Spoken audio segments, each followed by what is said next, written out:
My dog decided that he really needed to be in the show today because when he doesn't want to be moved, it's very hard to move him. So he'll probably stick around for a little while.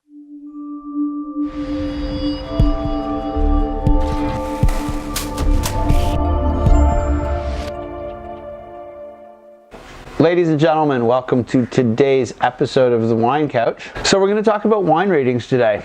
Wine ratings are an interesting part of today's wine reality.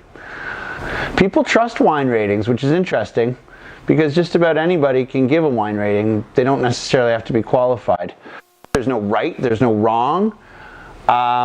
Your taste may be closer to Robert Parker or James Suckling or Stephen Tanzer. There's a whole bunch of them out there. Jancis Robinson, and there's some more famous, there's some less famous, there's some that give more, that rate more wines, there's some that rate less wines.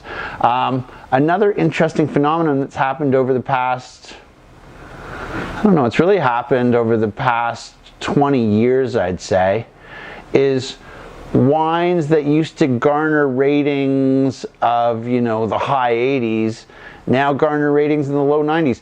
Everything has sort of moved up where people, people wouldn't drink anything rated, less than 90 points. And that's fair, I get that. Why drink anything that's rated less than 9 out of 10? That's sort of the right, you really want to drink great wine. Who doesn't want to drink great wine? The trick really is, though, some of the best wines in the world may have no ratings at all. You're probably seeing a bunch of these wines on my little table here. These are some pretty cool wines, if I do say so myself. We have a bottle of Condes de los Andes Cosecha 1982 Rioja. Great bottle. Probably no one's rated that. A bottle of 1928 Federico Paternina Rioja. I can almost guarantee you there's no ratings on that. 68 Reserva Especial, also from Paternina Rioja. A bottle of 73 Muga Gran Reserva. Probably not a rating on that either. Maybe it's close enough to today's dates. 2000 Reserve Fonsalette Syrah, which probably has a rating, but interestingly not that high a rating because it's some of the best wine in the world. And a bottle of 1996 vintage champagne from Dumont. Which is, I had a bottle the other day. This is some of the best champagne out there. It's Blanc de Noir. It's just spectacular. Unfortunately, the only wine available at Wine Online is this one. But, so champagne's an interesting animal. What I deem to be the best champagnes don't necessarily get the great ratings.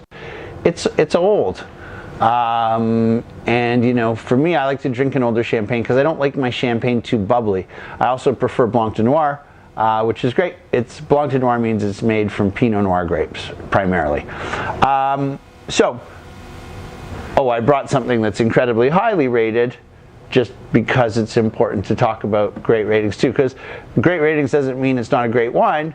All this episode really is about is don't discount a wine because it necessarily doesn't have the top ratings, because there can be tons of great wine out there without great ratings.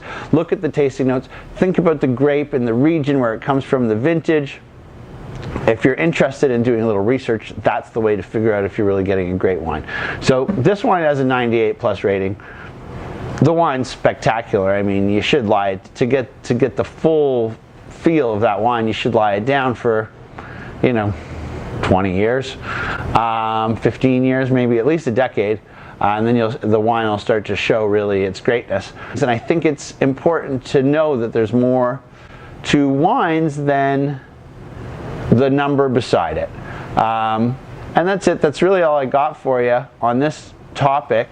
Should you want to email me or get my opinion on a wine, you can always email service@wineonline.ca. We're here to help. We'll get back to you as quickly as possible. And if we haven't tried the wine or don't know enough to give you any information about the wine, we'll tell you. That's it. That's all I got for you today. I hope you enjoyed it. I hope you found it informative, and have a great day.